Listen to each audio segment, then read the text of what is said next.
She is the most beautiful noble lady in town, but she unfortunately loves to eat disgusting monster meat, which is nasty according to the townspeople, until she meets the most handsome man with ultra mega riz who wants to try her monster meat dishes.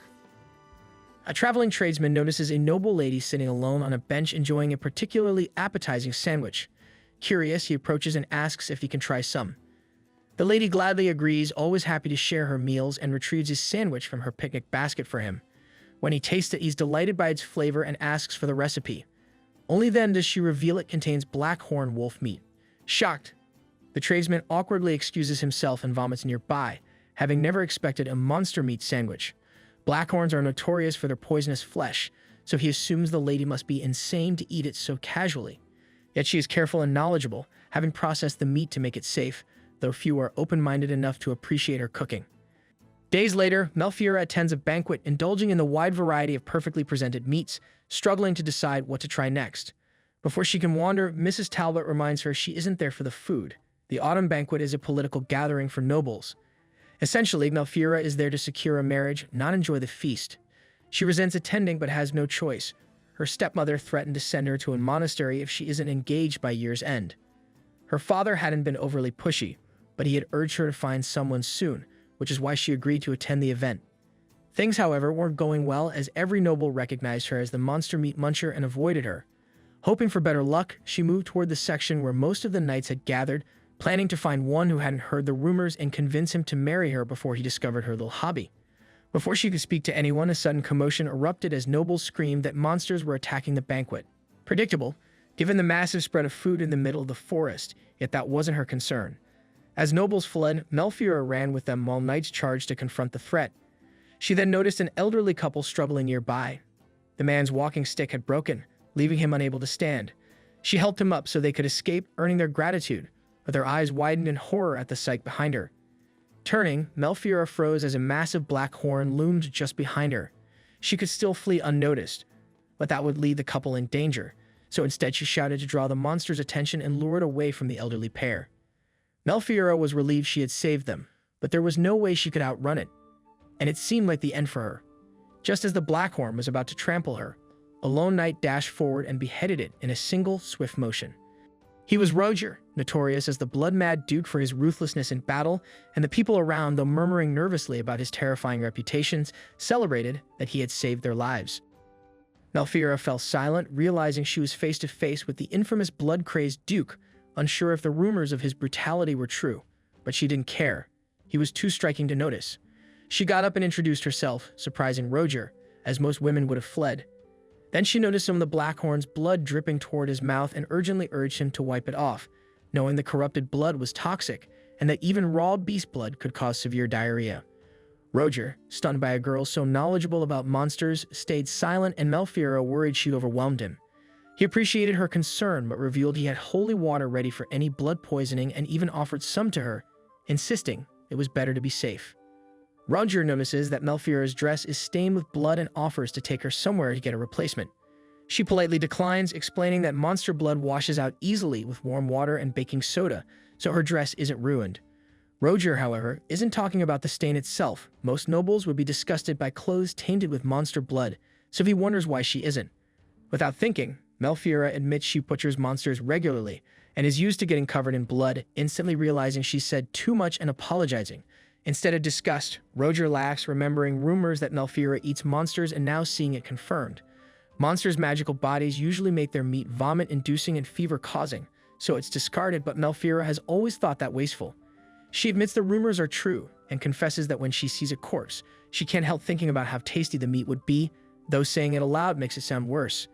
Expecting Roger to awkwardly back away, she forces a smile and waits, only to find that he is instead enchanted by her blood-streaked, lovely smile. Roger can hardly meet her gaze, so he takes Melfiora's hand and quietly leads her away from the party. After a moment of silence, he decides to break the awkwardness by asking if monster meat actually tastes good. Though she's heard the question before and usually regrets answering, she admits that blackhorn meat is surprisingly similar to beef. Unlike most who would laugh or dismiss her, Roger listens seriously, which makes her genuinely happy.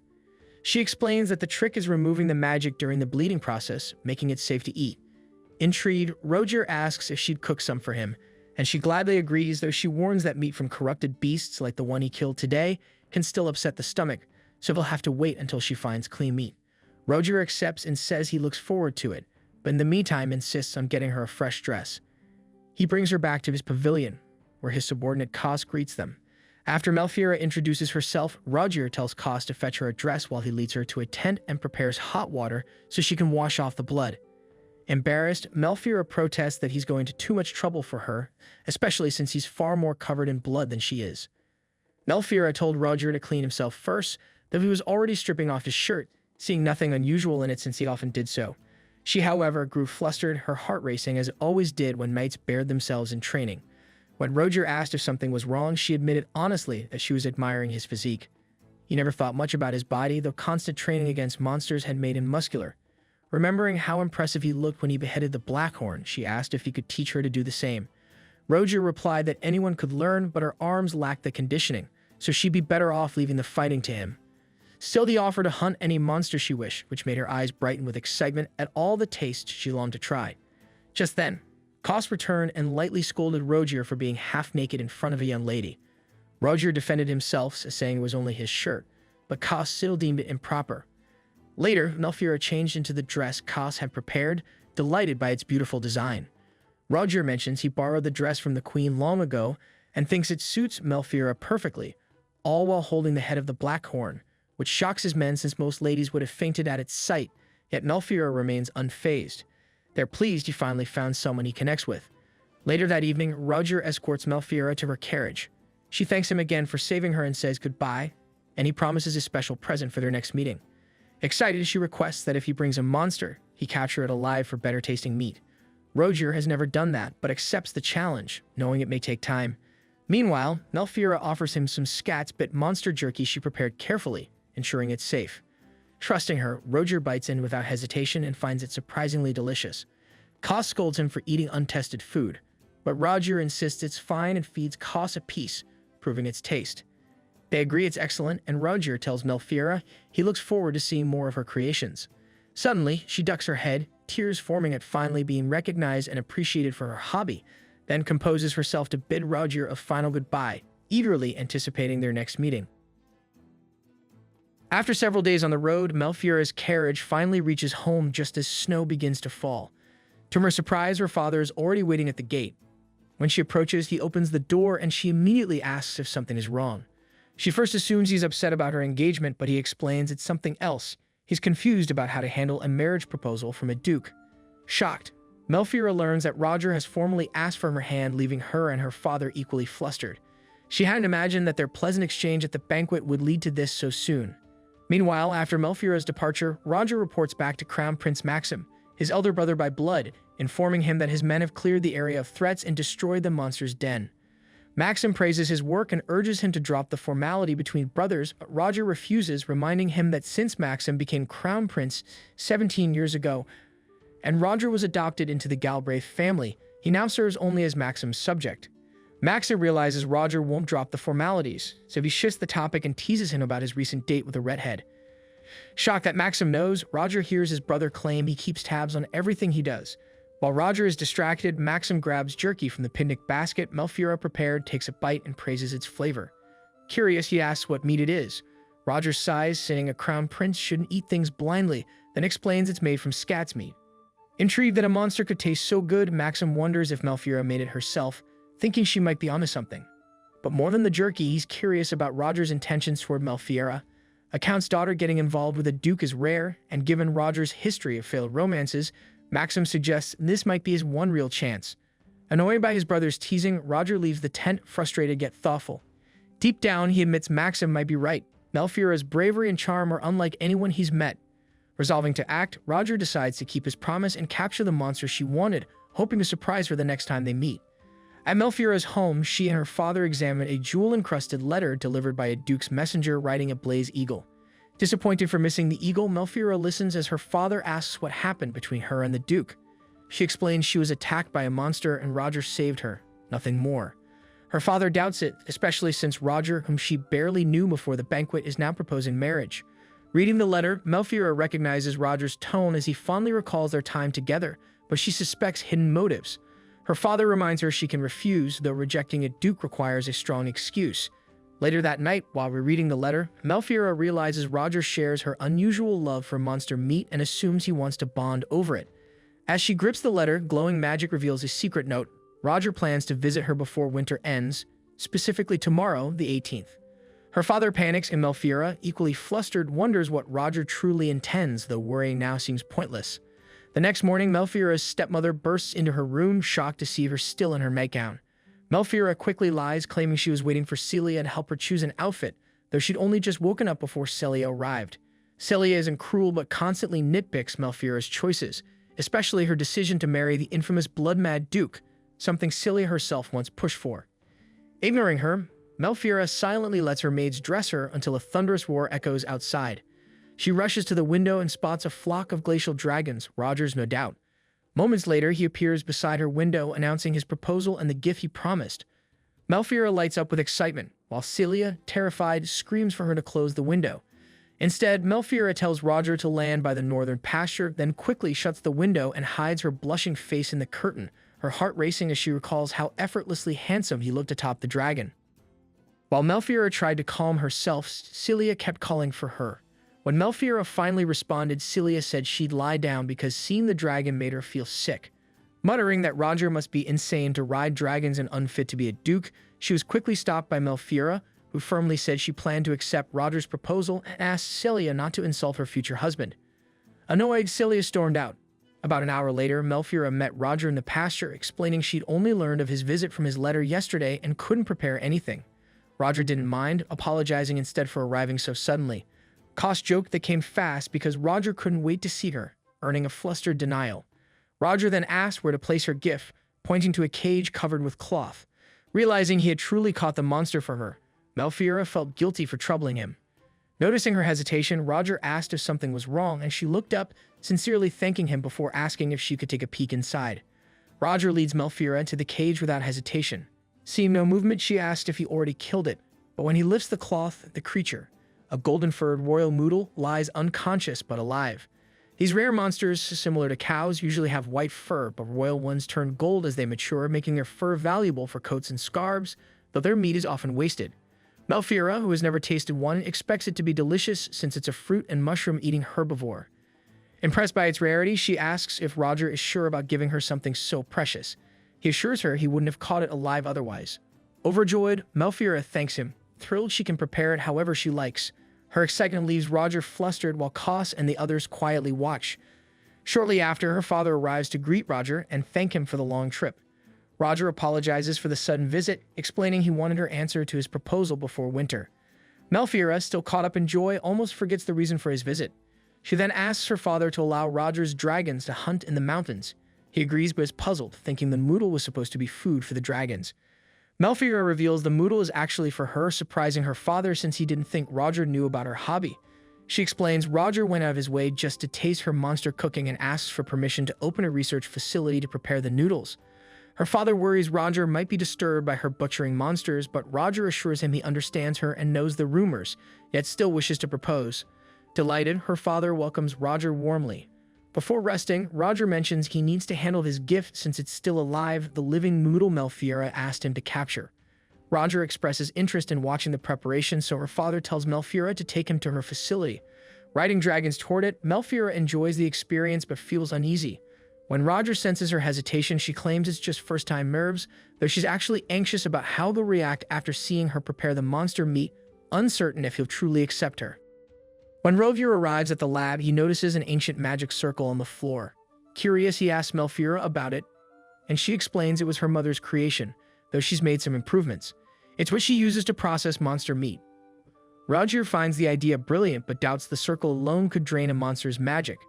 Melfiora then mentions another tool and retrieves a quartz flask from the storage shed, explaining it draws both mana and blood when she channels magic through it, turning it colorful in the process. Impressed by her craftsmanship, Roger listens as Melfiora asks a favor. She wants to see a muse's sword behead a monster again. Later, as she prepares to begin, she admits cleaning the mood alone would take too long. Roger signals his subordinates, and the knights efficiently strip the creature in minutes, leaving piles of soft golden fur. Admiring it briefly, Melfiora focuses back on the task. Roger removes his jacket and asks if she's ready. She prays for the creature and vows not to waste its meat before activating the circle and giving him the signal to strike. With a swift, precise swing, Rogier severs the mood's head before Malfeira can even follow his movement.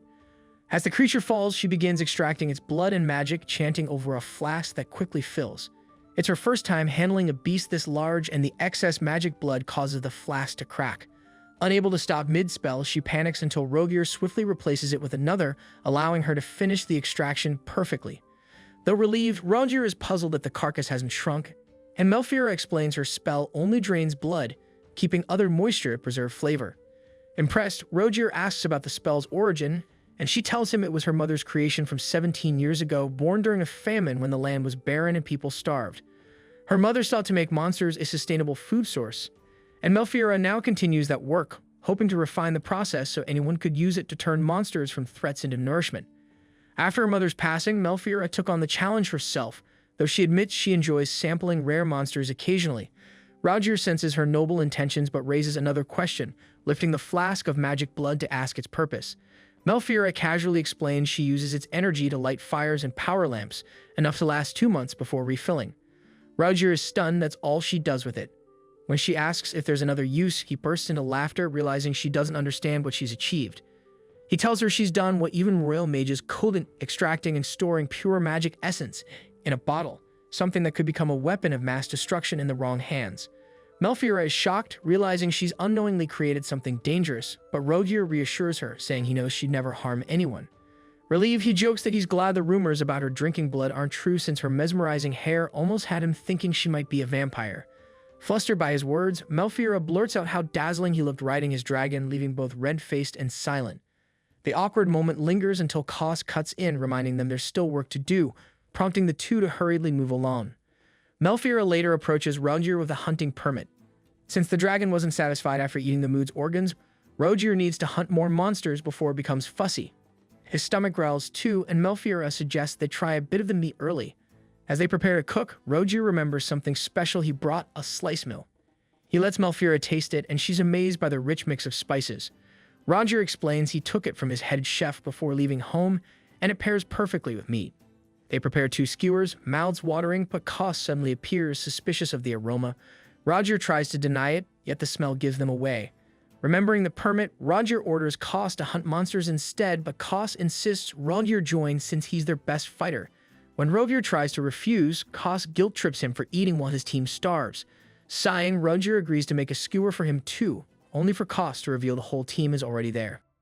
Rogier prepares a skewer for each of them, and when his is finally ready, Kos stops him from eating, saying it must first be tested for poison. Kos takes the first bite, and to his surprise, the meat tastes far better than expected, tender, rich, and melting in his mouth. Belf is pleased, while Rogier grows impatient from hunger, urging Kos to declare it safe. Amused, Kos teases him, saying true safety can only be confirmed after hours, but no one wants to wait that long. Malfeira, exasperated, declares that if anyone gets sick, she'll make the medicine herself. Assured, everyone digs in and enjoys the incredible flavor, with Malfeira amazed by how good it turned out. Rogier praises her as a genius for making monster meat taste divine, though she humbly credits her mother's research. He insists her own skill made it possible. Rogier and his comrades had eaten monster meat only when supplies ran out during missions, but it always tasted awful since none of them knew how to prepare it. After tasting Malfeira's version, he asked his men what they thought, and they all agreed she was a culinary genius. As they grilled more skewers, Rogier reached for a third one, only for Malfeira to call his name. Thinking she was about to scold him for overeating, he quickly said he could still finish dinner later, but she had something else in mind. She wanted him to come to the lab. Following her inside, Rogier entered a cluttered old room filled with research materials. Malfeira apologized for the mess, but he assured her it was normal for labs to look that way. While looking around, he noticed several scats bit spikes and asked about them. She explained they were used for trapping monsters she studied. Rogier was surprised that she could craft traps, but she said the knights or local hunters sometimes helped her, though she'd often hunted alone. Shocked, Rogier asked if the townsfolk disapproved of her research, and Malfeira admitted they did, explaining that people still refuse to accept the idea of eating monster meat. Despite her mother once saving the starving masses by making monster meat edible, people refused to accept the truth, calling it taboo and denying the research that kept them alive. Rogier admires Malfeira's strength for continuing her mother's work despite constant ridicule, though he knows the criticism still hurts her.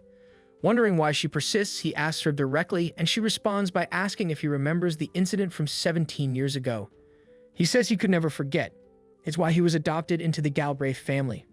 Realizing how painful the topic must be, Roger gently takes her hand and guides her to the sofa so she won't have to face him as she speaks. He reminds her he came to propose, explaining that he already knows of her family's controversy, but doesn't want her to abandon her research. If she marries him, she could continue freely with Galria's support. Melfiora stiffens and offers to teach him everything about her research instead, saying there's no need to marry her for that. But Rogier insists she's misunderstood. He wants to learn about her, not her work. Admitting he's hardly the ideal partner as the infamous blood-mad Duke, he asks what she truly thinks of him. Melfiora can only stare, stunned, realizing she had been wrong all along. Roger didn't pursue her for her research, but because he genuinely liked her. Roger asks what she thinks of him as a partner. Melfiora hasn't really considered it before, but marrying him wouldn't be a bad idea. Her father had already agreed she could marry a knight, so a duke would be even better. The thought of spending every day with someone like Roger makes her heart race. Yet she hesitates, worried she'd look inferior beside him and damage his image. Still, the offer is too tempting. She asks why he chose her when he could have any woman of high status, doubting his family would accept her given the rumors about her and the stigma surrounding monster meat. Roger interrupts, assuring her his people would welcome her. His territory, Galbraith, is filled with monsters that multiply no matter how many he hunts, and disposing of the carcasses has become a burden. To him, monsters are mere pests, but hearing Melfiora speak passionately about eating them changed his view. During expeditions, he and his men had eaten monster meat only for survival, unaware it could be purified of harmful magic as she does. Roger believes turning nuisance monsters into food will benefit his people, and Melfiora feels overjoyed that her research could help others. He promises to shield her from the noble's scorn, but she admits she still feels unworthy of someone like him. Thinking she's trying to reject him, Roger grows uneasy until Melfiora quickly clarifies.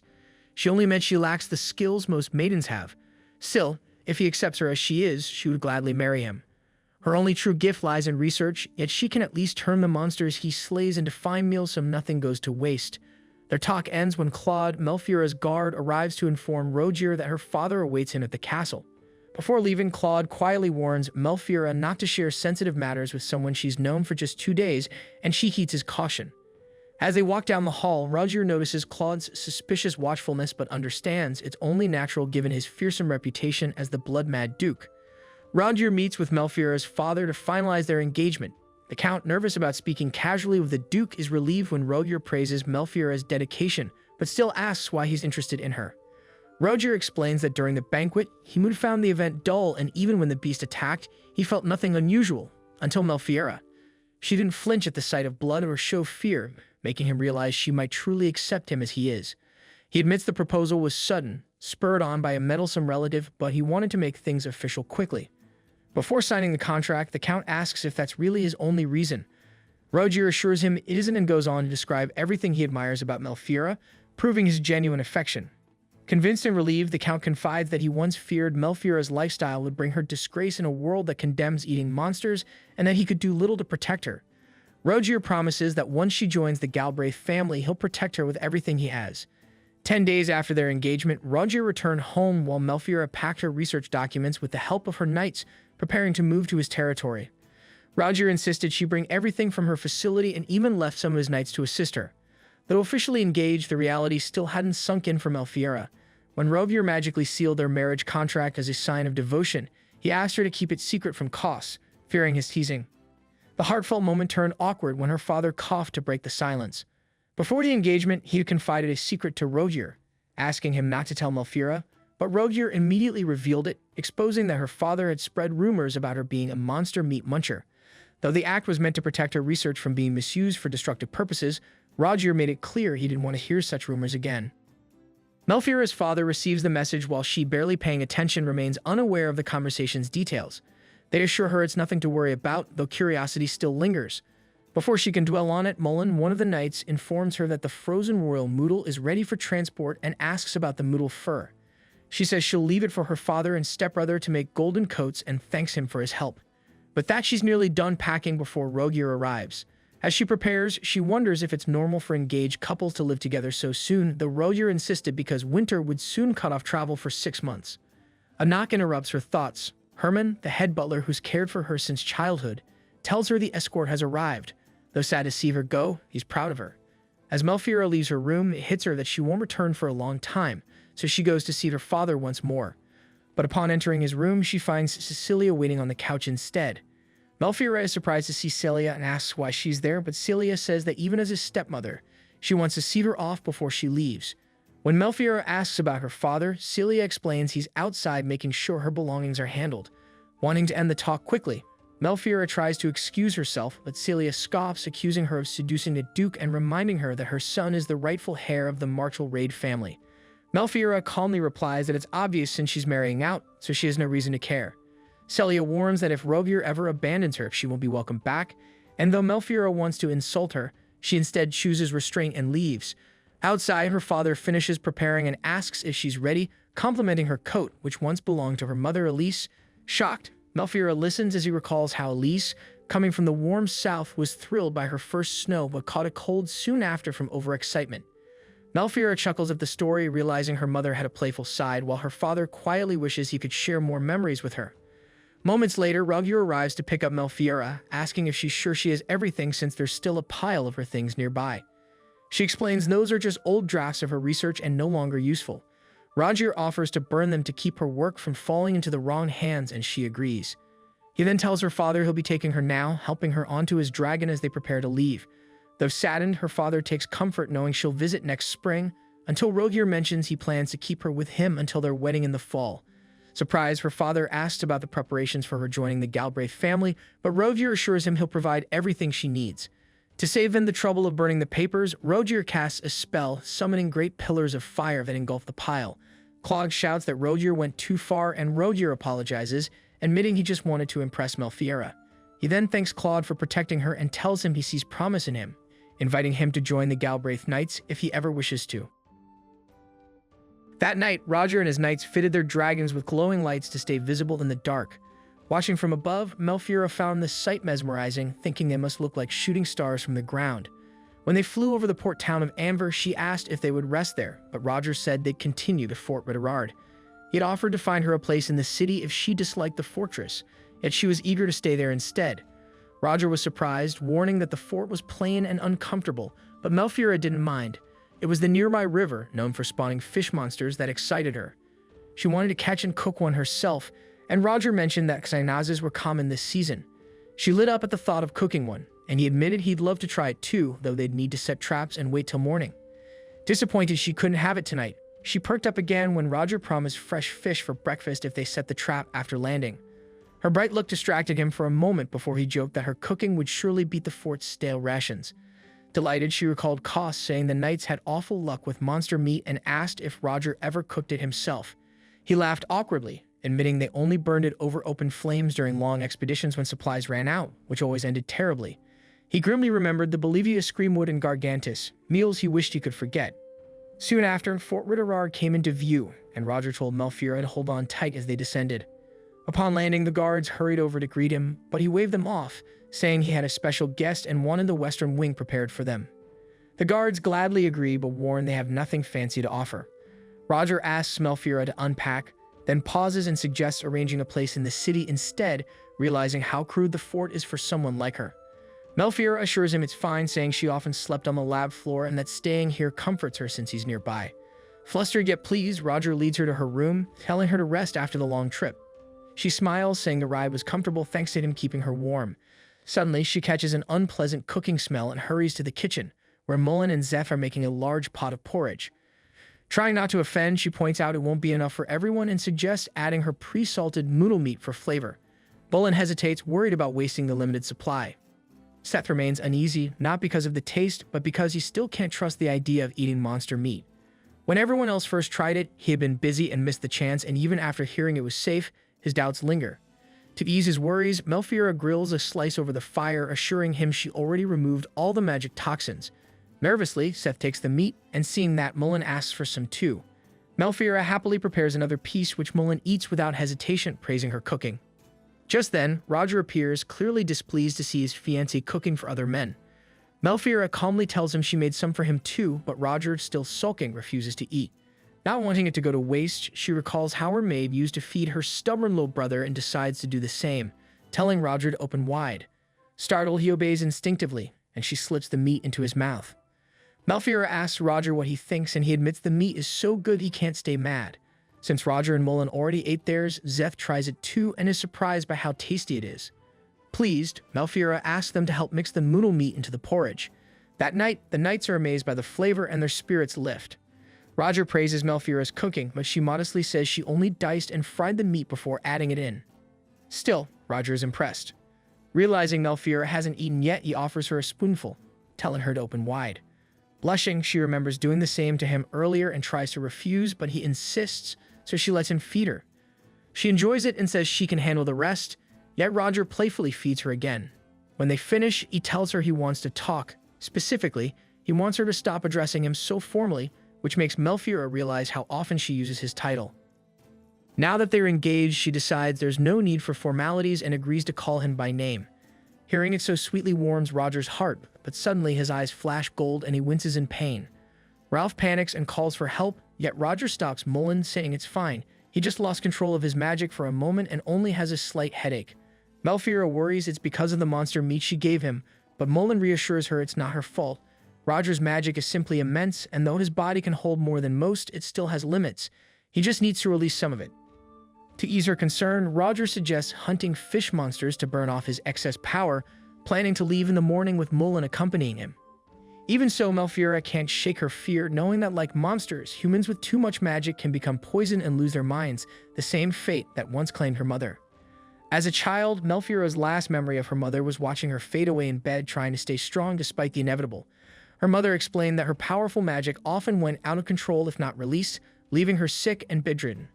When Malfeora asked how she could help, her mother smiled proudly but was already beyond saving. After her death, rumors spread that monster meat caused her demise, but Malfeora knew the truth.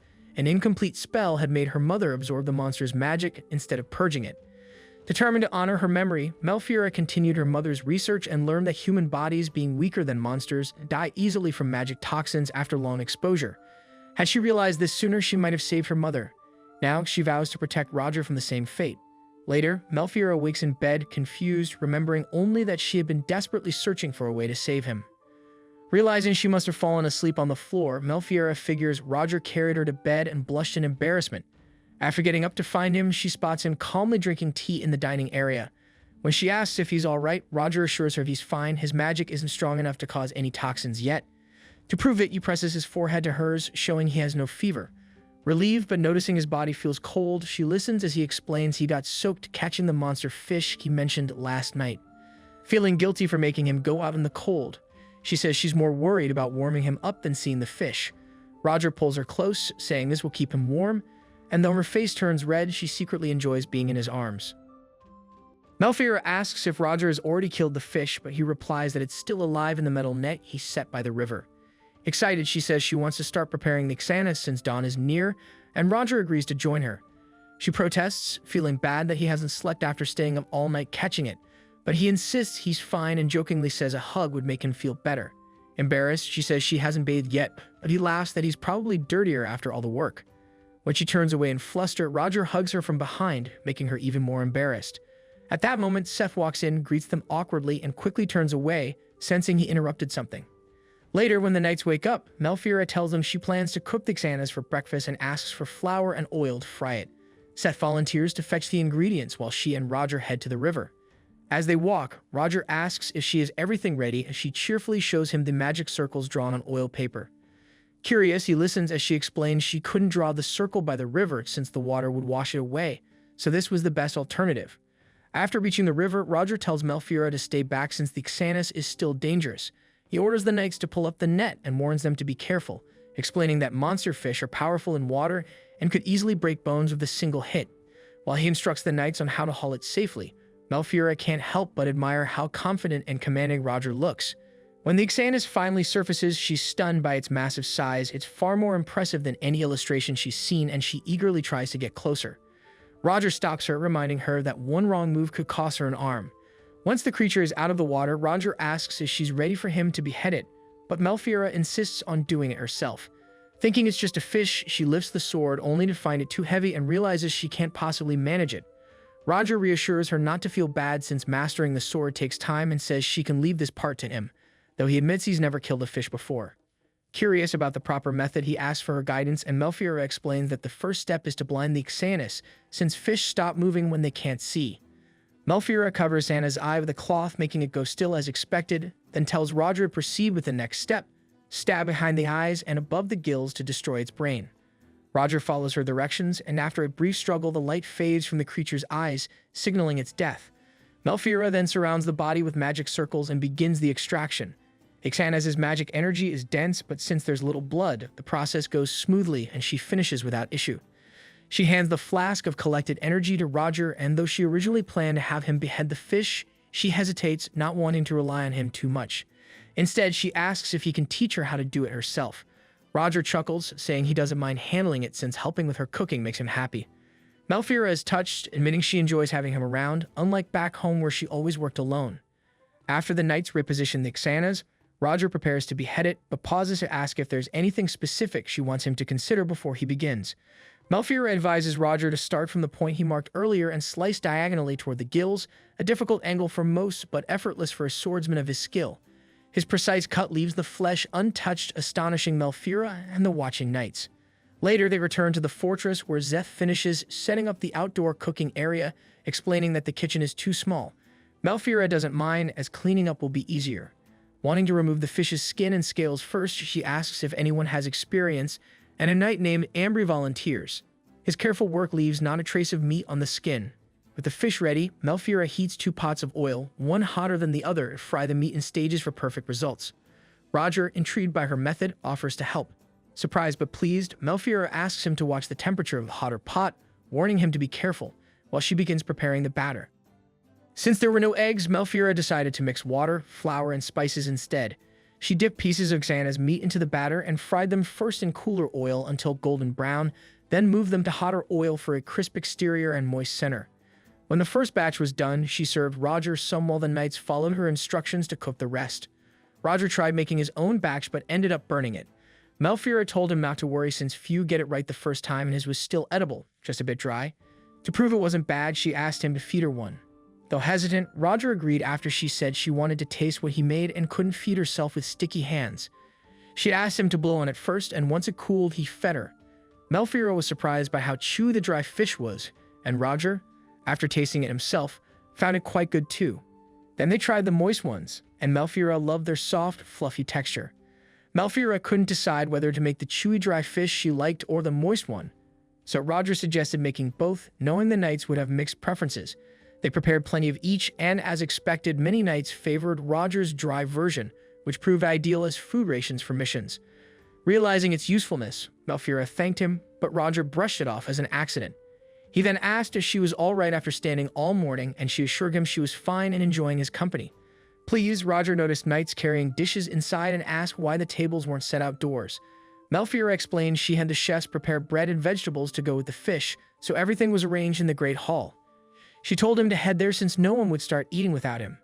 Though reluctant to leave her, Roger was eventually pulled away by Mullen. Once they left, Melfiora began quenching the firewood, feeling guilty for making Roger work so much when he needed rest. As she cleaned up, Szeth and Ambry arrived, offering to help her finish quickly so they could all share a good meal together. Grateful, Melfiora invited them to try some of the fish. Szeth and Ambry examined the bowl Melfiora holds, noticing the Xana's meat looks different. She explains it's belly meat, unsuitable for frying, but she wants their opinion before wasting it. They both taste it and find it surprisingly good, though Ambry suggests it would be better with sour fruit juice. Szeth recalls some fruit prepared for breakfast and suggests getting some. Excited, Melfiora urges them to hurry before it's gone. At the hall, she sees the knights eating and joins Roger when he calls her over. Szeth soon arrives with the fruit called dabo, known for its sour juice. Melfiora pours it over her fish, delighted by the taste, and offers Roger a try. Curious but inexperienced with sour flavors, Roger takes a bite only to grimace at the sharp taste. Though he stays polite, Melfiora notices and mentally notes to avoid sour flavors for him in the future. After breakfast, Roger orders everyone to mount their dragons, and they resume their journey to Galbraith Castle. As they traveled, Melfiora grew curious about Roger's life in Galbraith. The knights they met clearly respected him, but she wondered how the people of his duchy saw him. She asked about the cities in Galbraith, and Roger explained that there were once 30, but the Great Famine 17 years ago reduced them to 12. During that crisis, the previous duke died suddenly, leading to Roger being chosen as his successor, which shocked Melfiora since a duke dying in a famine was unheard of. When she pressed for details, Roger told her that an abnormal surge of monsters had erupted from the Urzinia forest, and before the knights could respond, the dense magic power triggered a flood of blood-mad beasts across Galbraith. Malfear hadn't known any of this, and Roger understood, saying the former duke had fulfilled his duty and contained the disaster despite the heavy loss of knights, preventing it from spreading to other nations. When she asked why no reinforcements came, Roger said the king likely wanted to help, but the famine left the kingdom with nothing to spare, and besides, the knights of Galbraith had sworn to protect the nation with their lives, believing that dying in service was the highest honor, a vow Roger and his knights still upheld. He explained that if a disaster like that happened again, it would be his duty to risk his life to protect the kingdom. Malfear froze, realizing he was calmly admitting he was ready to die at any time, even smiling as he said it, as if he had already accepted his fate. She knew she had no right to protest, yet his expression reminded her too much of her mother, who kept smiling even as she faded away, and the thought of losing Roger terrified her. She begged him not to speak of dying with that smile again, unable to bear the idea of him accepting such a hopeless end. Her mother had gone in resignation, and she refused to let Roger follow the same path. She vowed to continue her research and prevent any future calamity. Seeing her distress, Roger apologized for sounding like he didn't value his life, insisting that wasn't true. But that wasn't the only reason she was upset. Their lives were now tied together, and she wanted to share his burdens. Taking his hand, she declared that even if she wasn't a knight, she would do everything she could to ensure tragedy never touched him. Roger, struck by her seriousness and moved by her concern, could only tell her he couldn't allow her to be put in danger for his sake. Malfear isn't asking Roger to fight like a knight. She knows she can't match him or the others in battle, but she believes her research can still support them and wants him to rely on her. Seeing tears build in her eyes, Roger pulls her into a hug and gently tells her not to cry, understanding her feelings even though death has always been a natural part of a knight's path for him. When he asks if she wants to hear about his past, she eagerly agrees. He explains that he was the second son of the previous king and had a good relationship with his older brother Maxim, yet their treatment differed drastically. Maxim, blessed with golden hair and purple eyes like the wise King Maximus, was praised as the second coming of the great sage, while Roger's eyes drew attention for storing excess magic energy, often causing uncontrolled bursts that damaged parts of the castle. Maxim was admired for his intelligence, but Roger was seen as a troublemaker and grew up feeling like a failure. Though he eventually learned to endure the magic in his body, the title of Outcrop Prince stuck, and people kept their distance. The only ones unafraid to approach him were the knights, and eventually Kos was assigned to watch over him. Roger remembers Kos constantly criticizing him, yet Kos was the first knight to swear loyalty, and their rough start eventually turned into a close friendship. Kos could have joined the royal guards like his father, but instead chose to stay with Roger and followed him to the Galbraith territory when Roger became a duke. To avoid a succession conflict, the previous king granted Roger the title of Duke of Galbraith, placing him under Maxim, the future king. At that point, the kingdom was weakened by drought and famine, nobles were nearing rebellion, and some even pushed for Roger to seize the throne and attack other nations for resources. Tension rose between the pro-war and anti-war factions, and Kos's father lost his life amid the turmoil, while rumors spread about monsters overrunning Galbraith. Reaching his limit, Roger confronted Maxim and offered to give up his claim to the throne, choosing to take on the ducal role so Maxim could rule and the people's suffering could end. Though Maxim regretted seeing Roger carry such a heavy burden so young, he knew there was no other option. They consulted their father and soon informed the nobles that the king would abdicate, with Maxim taking the throne and Roger becoming the Duke of Galbraith. The brothers then pursued their new duties, and years later Roger requested a meeting. He argued that the Galbraith knights deserved better rewards for their risks, and Maxim agreed, proposing that any knight who served 5 years could earn a promotion into the royal guard. Roger approved, believing it would raise morale. He then brought up the waste of discarded monster parts, noting their value in claws, hides, and horns, and suggested the castle buy them from the knights. Maxim accepted, promising good payment for quality materials. Roger's efforts greatly improved the region, though he knew success came easier because he was the king's brother. To Malfear, his achievements were remarkable, and to Roger, they were worth risking his life to protect. Malfear stops him and insists they should focus on preventing another cataclysm instead of sacrificing his life. Roger doubts it can be done, but she explains her research on extracting magic toxins from living creatures and believes that if she can apply it properly, she could stop monsters from going mad, removing the need for him to risk himself. Roger is taken aback, realizing he never considered that possibility. She adds that if she perfects the method, she might even reverse the madness and make monster meat edible again, which makes Roger smile because only Malfear would think about new cooking ideas at a time like this, and it's one of the reasons he loves her.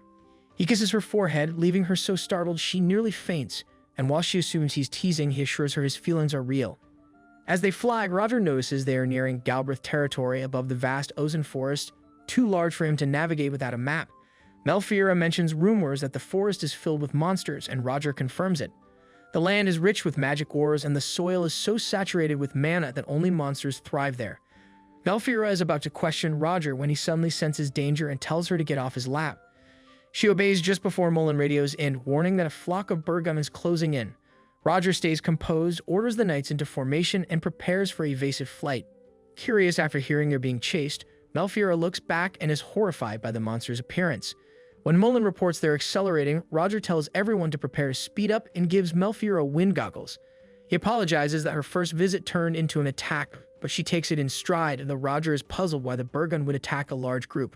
With no time to dwell on it, he tells her to hold tight and launches acceleration magic, followed by the knights. Melfiora marvels at their speed before realizing the ground is getting uncomfortably close. Roger pulls up at the last moment to avoid a crash, terrifying Melfiora so much she nearly screams. Trying to distract herself, she imagines how good the birds would taste, only to panic again when she realizes they might be thinking the same about her. The flock keeps tailing them, and although Roger would normally fall back to handle them, he refuses to risk Melfiora's safety. He orders the other knights to scatter the birds' formation and warns Melfiora to brace as he accelerates. She insists she'll be fine, but his next spell pushes their speed so hard she can barely keep her eyes open even with goggles. Behind them, Mullen struggles to hit anything at this range, and he and Zeph can't figure out why the birds are so relentless today. They suggest landing at a nearby fort to counterattack, but Roger rejects the plan as too dangerous and chooses to head straight for the Galbraith defensive line. Melfiora then realizes he's running because of her, and the dragons are already slowed by all the gear she brought. Feeling like a burden, she suddenly remembers she rigged her bags to explode if forced open, and thinks they could use that as a distraction. Roger refuses her suggestion immediately, knowing how important her belongings are and unwilling to risk losing them. When she then asks him to drop her to the ground so he can fight freely, he rejects that too, insisting he can't protect her if they separate. Sensing she feels like a burden, he reassures her that everything will be fine once they reach the defense line where soldiers are waiting. Though comforted, Melfiora still wishes she could help. Lacking attack spells and unable to use paper circles effectively in midair, she suddenly remembers the flask of Xana's magic blood, something Roger once said held enough power to create weapons of mass destruction. Throwing it alone won't work, so she scribbles every ancient magic circle she can recall onto the flask to amplify its force. Handing it to him, she asks him to add his bodily fluids to activate it, leaving him confused, until she explains that only he with the strongest magic can cast the spell. Roger studies the flask, stunned by how many spells she managed to pack into it. Explosion, eruption, fire, gust, and blaze. Roger, amused to be holding what's essentially a pocket nuke, slices his hand to smear blood on the flask and activates the spell, asking Melfiora when she even had time to think of it. She admits she just came up with it, which surprises him, though she's far more worried about the cut and insists on treating it once they're safe. He agrees, but first they have to escape. He orders his knights to gather as much acceleration magic as possible because on his signal they'll blast away at full speed. Only Mullen is told to stay put for a special task. When Roger reaches the rear, he explains that Mullen must act as their decoy and fly straight into the swarm. Mullen fears he's being sent to die, but Roger assures him that he just needs to pull the monster's attention long enough for Roger to use Melfiora's bomb, and that he is to survive no matter what. Roger signals the others to ascend while Mullen dives into the flock, scattering their formation exactly as planned. Once Mullen clears the blast zone, Roger hurls the blood-primed flask at one of the birds. The monster gulps the bait on instinct, but Roger knows the explosion won't be stopped and tells Melfiora to wait. A moment later, a surge of magical energy erupts with crushing pressure, and he warns her to brace herself as her drawn spells trigger. The blast condenses into a giant fireball worthy of Oppenheimer, shocking Melfiora and making the knights admit it might have been overkill, though it did solve their monster problem and left Mullen unharmed. Melfiora regrets the wasted monster meat and feels horrified realizing the destructive power of the pure magic extract she had created while only thinking about cooking. Roger's warning about its nation-level threat suddenly feels very real, so she asks if her research is too dangerous. Seeing her worry, he assures her no one will rebuke her and encourages her dedication, reminding her that the extracted energy isn't limited to weapons, it can fuel cooking and countless other uses. Confident it will benefit society, he adds that they can start testing it in the Galbraith region right away since people would welcome an alternative to firewood. Melfiora brightens when she learns her invention could give people steady heat and light through winter, realizing it might actually help others, a thought she never had back home, where no one cared about her research. Roger's interest and guidance make her deeply grateful, and she couldn't be happier. He, in turn, thanks her for the quick thinking that helped them win, but she insists the credit is mostly his since the spell's activation depends on the user's magic, and only he could handle those rushed circles. Roger calls it a team effort and casually suggests they go monster hunting together someday, which instantly becomes the highlight of her day. Excited, she asks if he's serious, and when he confirms it, she starts celebrating right as Cos crashes in at full speed, having sensed the earlier explosion and thinking Roger was in danger. Roger simply tells him he's late. He and Melfiora already handled everything. Cos relaxes when he learns everyone is safe, but the moment he realizes Roger caused the explosion, he erupts, scolding him for using such a reckless attack. Melfiora timidly raises her hand to confess she was actually the one who made it, but the soldiers accompanying Cos arrive first and immediately swarm her, thrilled to finally meet Roger's bride. Their sudden wave of compliments leaves her flustered, unused to so much kindness. The group then reaches the Galbraith Midley, where Roger's castle, formerly a fortress built to fend off monster attacks, stands at its center. Melfiora finds its fortress-like design strange until Roger explains the city was once a defensive outpost, still called a fortress city by some. Curious, she asks if monsters can still reach this far, and Roger admits they occasionally wander in, though far less than before, making life mostly peaceful. As she admires the towering walls unlike anything from her home, he adds that the forest used to sit much closer until he pulled the defense line back. People first settled here because the former Duke used it as his base, but fear of monsters still lingered, and the cataclysm only made things worse. Looking down from the walls, Melfiora notices scorched ground and assumes it's the aftermath of Roger defending the city, though he insists it isn't as serious as it looks. Ready to enter, Roger sends Mullen to alert the guards to open the main gate and tells Cos to bring Melfiora's luggage to the castle later. He then carries her through the entrance, explaining they must fly through the tunnel because a magic barrier is active to stop aerial monsters. She's impressed, but since the barrier drains mana, they can't keep it up constantly. It was likely activated after news of the monster flock, which makes her uneasy about another attack, though nothing is certain. To be cautious, Roger advises they stay alert for the rest of the day, and finally welcomes her to his city. Once they arrive, Melfiora checks her luggage at Roger's request, only to keep feeling the stare of his dragon. She's unsettled until she realizes it isn't watching her. It's fixated on the leftover royal moodle meat in Roger's hand. Feeling sorry for the creature, she asks him to let it have some. Roger hesitates, wanting to save the meat for later, but gives in when he sees how eager his dragon is. After feeding it, he welcomes Melfiora to his castle. Crossing the bridge, she notices the moat filled with bacta-fish, monsters used to clean waste, and briefly wonders if they might taste as good as Xana's. Then she catches her reflection in the water and panics at how frizzy her hair has become from the chase. Not wanting to meet anyone looking like a mess, she hurriedly calls out to Roger, saying she has a question. Roger pauses to hear her out, and his calm reaction to her messy hair makes Melfiora momentarily question whether she's overthinking, though she quickly reminds herself that a duke's wife must look presentable. As he waits for her explanation, he notices she's sitting by the moat and assumes she's curious about the bacta, casually mentioning how tasty bacta fish are when stewed.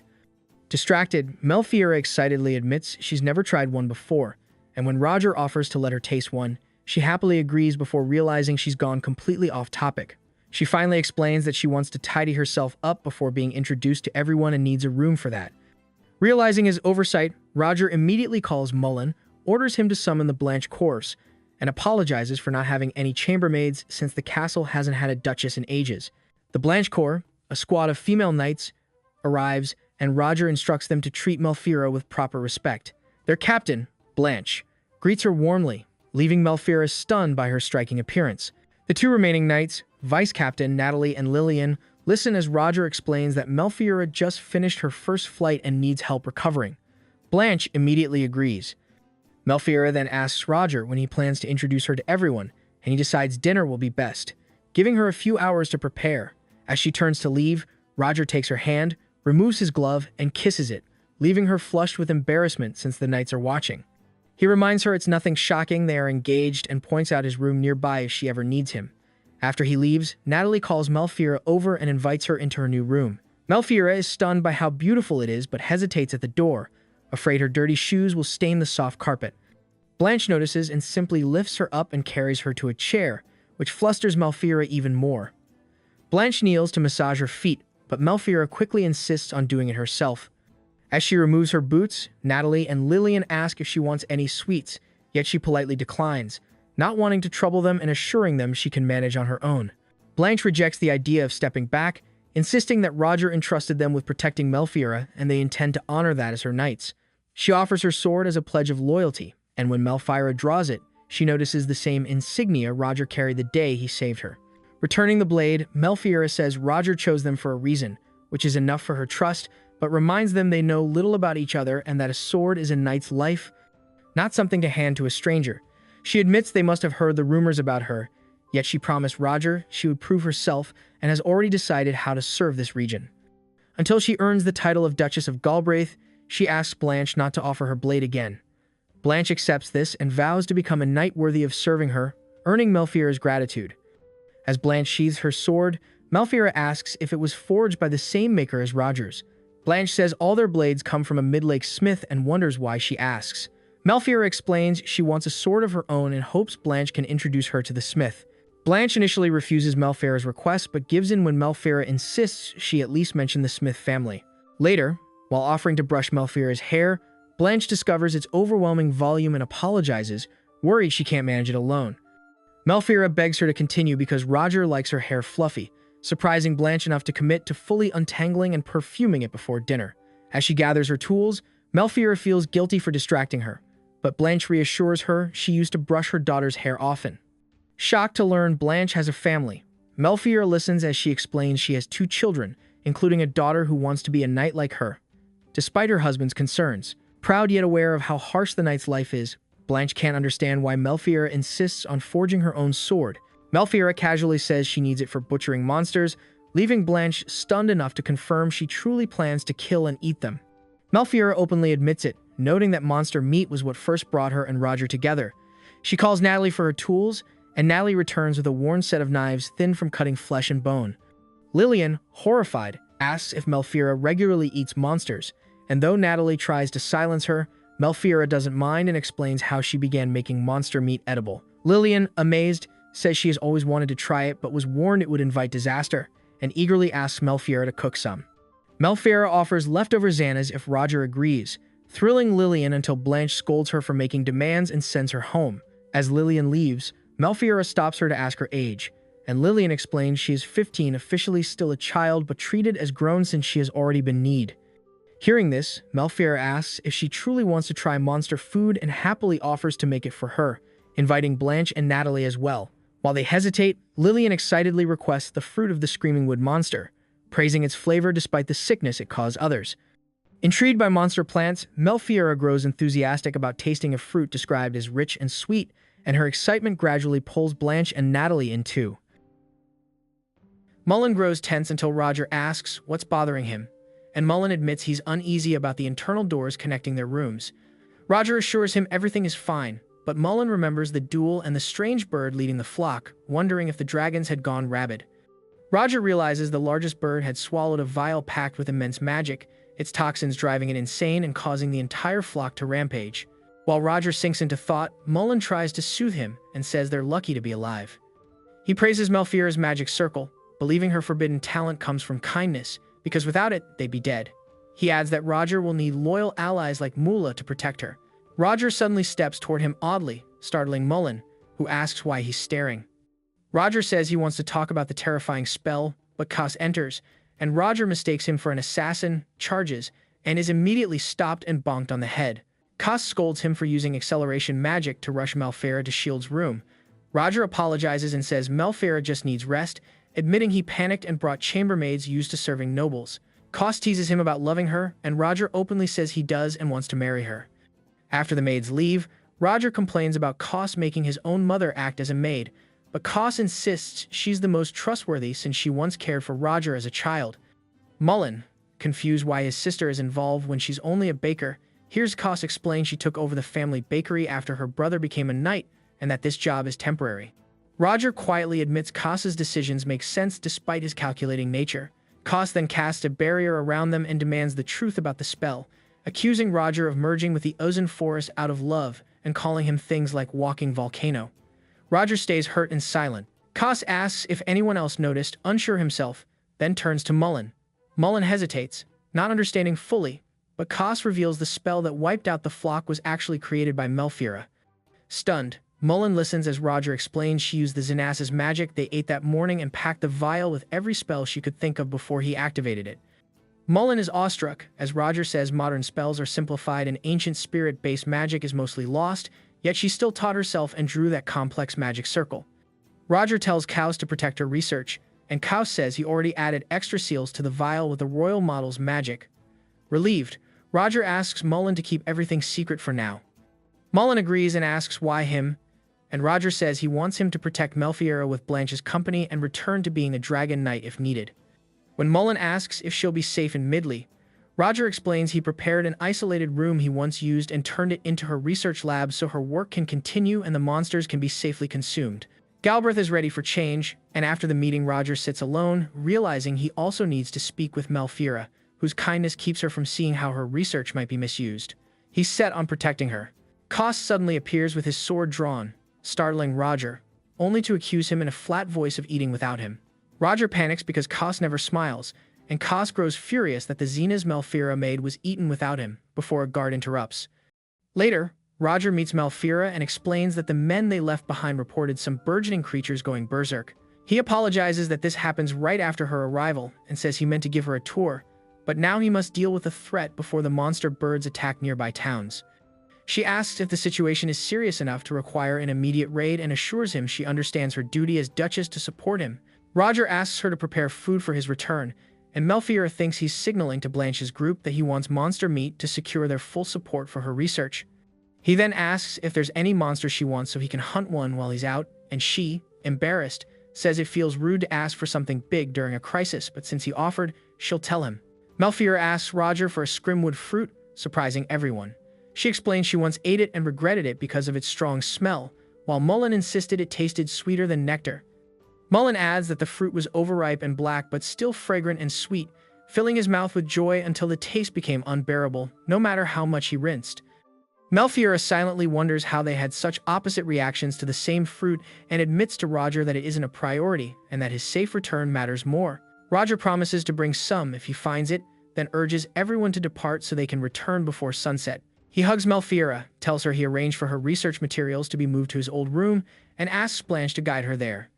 The next morning, Melfira is deeply worried about Roger after yesterday's violent attack from a rabid flock of flying monsters, frustrated that she can only wait instead of helping like before. Blanche calmly reassures her that Roger will return soon and encourages her to eat breakfast. Blanche reminds Melfira to greet His Highness with a bright smile, then shows her the room the Duke wanted her to see the day before, now designated as her research lab. Delighted, Melfira explores it and heads into the library, captivated by the books but still troubled that her beloved Prince Roger hasn't returned. She sits in a chair thinking of him before brushing her hair and having breakfast. 3 days pass, and while reading, she grows even more upset from missing him. Suddenly, someone shouts that the Duke has returned. Overjoyed, she runs to him, hugs him, and cries as he apologizes for the delay. He tells her he brought an exciting gift from the forest along with the scrimwood fruit, which he'll bring to her room after a nap. Exhausted, he immediately falls asleep on her and collapses to the floor, still holding her. Later, everyone gathers around the strange fruit he brought, covering their noses because of its terrible smell. Melfira takes out her magical vial and extracts its magical energy with great effort, succeeding in earning applause. Once the energy is removed, the fruit's scent becomes wonderful, its appearance transformed, and suddenly everyone wants to eat it. Melfira beams over the fragrant fruit while everyone gathers, asking if she's pleased. She explains she has drained most of the magic from the flesh, but the core still holds the real power, so they must remove it quickly and measure the remaining energy with her tool. Her skill amazes everyone, confirming her reputation as a young genius. She tries to peel the fruit but struggles, and Lillian steps in, only to fail as well. The captain shows her the proper technique, piercing the fruit's thick skin so Lillian can continue. Melfira gently praises her before they ask how the device works. She explains that the needle's tiny hole draws in the magic, activating the tool's inner circle to show the energy level. When they ask if she designed it, she says yes, her dream is for everyone to safely eat monsters without keeping the knowledge to herself, and the tool's visual display makes that possible. Just then, the device flares bright red, and Melfira wonders if the fruit still holds far more magic than she expected and decides they must remove the seed at once. The Knight Commander slices the fruit down to its core, releasing a shockingly sweet aroma unlike the bland, green-tinted one they ate weeks before. Melfiera quickly analyzes it, worrying the red fruit might be unripe and toxic enough to cause diarrhea or acute gastroenteritis, but after removing the seed and checking again, she finds no danger.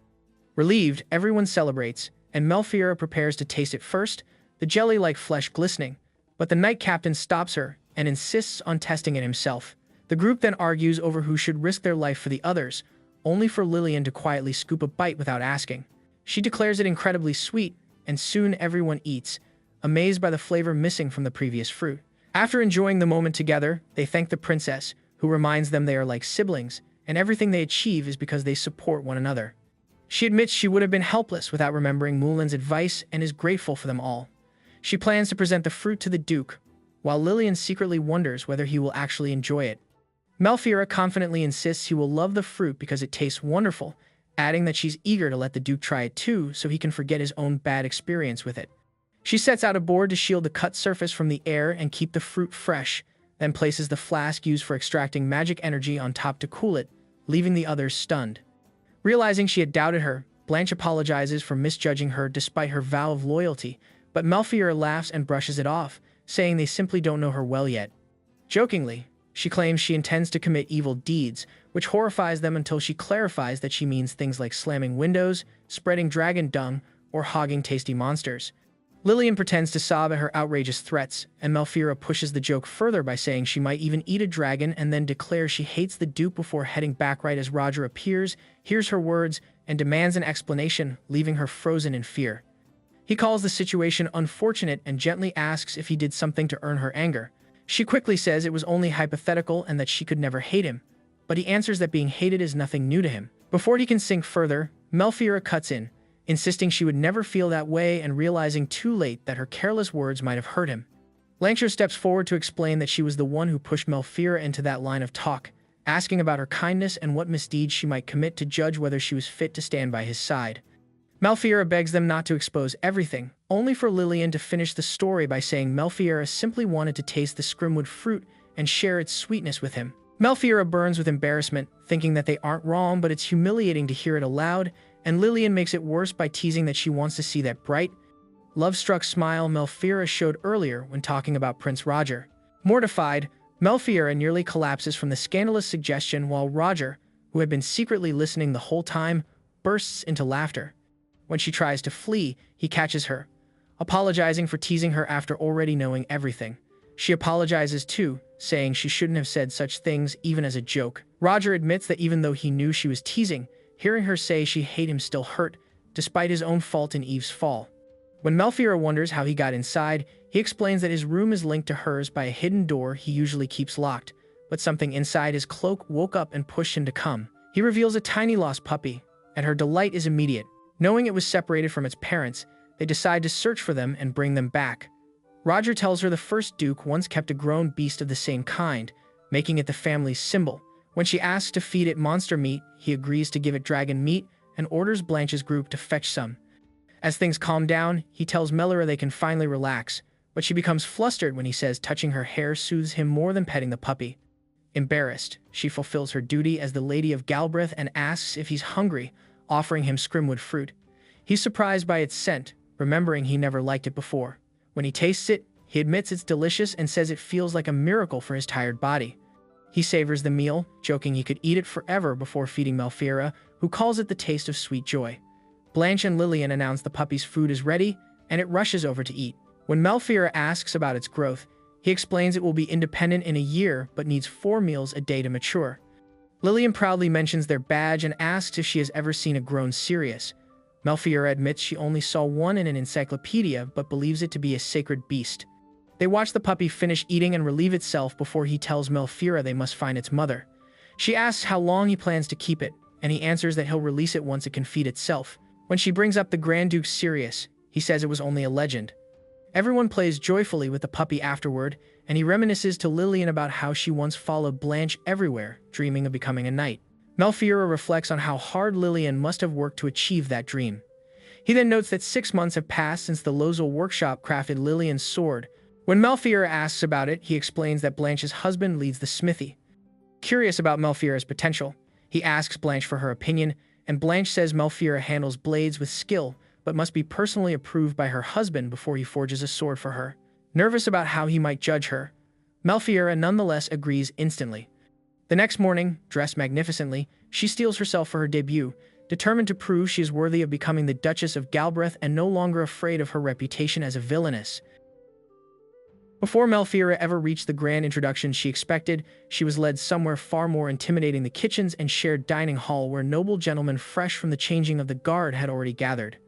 What was meant to be a formal presentation quickly turned awkward, yet Malfeira carried herself with remarkable poise, navigating the room flawlessly and even leaving a strong impression on Gallio, the blacksmith she would rely on to forge her specialized monster-slaying cutlery. Arista explained that he always ate there with everyone else, as it was faster than dining alone and, more importantly, fostered unity by keeping him close to his people. Malfeira understood immediately, recalling how sharing meals with the knights during the journey from her home to Galbraith, Mulan, and Arist among them had drawn them closer together. By the time Arista stepped forward to address his knights, Malfeira had already changed. She was ready.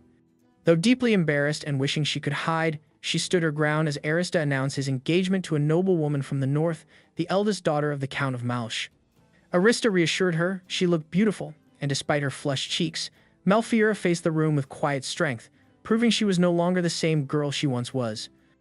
Surrounded by people far taller than her, she realizes she cannot see or address everyone at once, so Aristid promptly lifts her onto his shoulders to give her a clear view, which only heightens her nerves, yet she still introduces herself with the composure expected of a noblewoman, explaining that she no longer truly belongs to her former home and that this land will be where she rests in death, making it her new home, and that she intends to learn its customs. A declaration that is met with a brief, heavy silence before the crowd warms and celebrates her, gathering close to greet her, teasing Aristid, and inviting her to stay for lunch, an invitation Malfeira delights in as she happily samples the many different dishes, leaving her utterly content, while Aristid, the happiest of all, declares that they will eat there often and spend their joyful days together, to her great delight and the mild awkwardness of the assembled gentlemen, whose curiosity soon turns to how the couple met, particularly how Aristid won her over, prompting him to fall quiet and uneasy until Malfeira cheerfully recounts how he saved her from a monster, shocking and thrilling her so deeply that seeing him bloodied yet skilled and resolute made her fall completely in love, a candid retelling that only deepens the gentleman's discomfort. They were not alone for long, as Gallio soon arrived, a towering, massive man who was Blanche's husband, the blacksmith whose favor Malfeira needed to earn since he would be forging her next sword and knives for hunting monsters. He was not there merely to eat. He had come to judge whether she was worthy of his craftsmanship. Arist introduced her, half apologizing that Gallio's personality could not be changed and asking him not to treat his fiancée too harshly. Gallio presented what he had brought with him. Liquor made from Kistel, an extremely poisonous snake, carefully preserved into a drink that had to be consumed as a test. Malfeira showed no fear, calmly remarking that she knew of Kistel from books, which earned a serious look from Gallio as he explained that he put his soul into everything he made and would only offer it to someone deserving. Without hesitation, Malfeira took the glass and drank it straight, astonishing Kio's Diesel, who knew the liquor was supposed to be diluted with hot water first. Despite this, it had no effect on her at all, leaving Gallio both shocked and uneasy. Unbothered, Malfeira suggested they continue drinking, turning it into a contest of endurance, and as the moment carried on, the group also enjoyed the food she had prepared. The monsters and knights were delighted and showed no discomfort even after learning they were eating monsters, with Gallio enjoying himself the most as he grew a little drunk until his wife Blanchett tracked him down, clearly suspecting he had slipped off alone on a delivery, grabbed him by the neck, apologized to Princess Aristid, and dragged him away, though she ended up the happiest of all for having passed Gallio's test, as he cheerfully told her she could bring him his knives or anything else whenever she wished. The next day, Aristid visited Malfeira to check on her and leaned in close, touching his forehead to hers to see if she had a fever, only to find she was perfectly fine and untouched by the exotic drinks. Sounds from outside the window revealed the celestial wolf cub practicing its ability to run through the air, prompting lighthearted jokes, though Kios remained anxious, warning that no matter how cute the cub looked, it was still a monster and too young to be there. Aristid agreed they should find the cub's mother and return it to the depths of the forest, and as Kios watched Malfeira and Aristid together with the little wolf, he realized they were equally troublesome and perfectly matched. Thus began Malfeira's life in her new home with Aristid, who soon planned a journey into the forest to find the cub's mother and invited Malfeira along, much to her delight. as she eagerly anticipated meeting new monsters, tasting them, and turning them into dishes, happy to continue her research beside Aristide while living joyfully as his wife. If you're enjoying the journey of this series, please hit that like and subscribe button and turn on that notification bell so you don't miss any updates. All of your support helps me to keep bringing more high-quality recaps.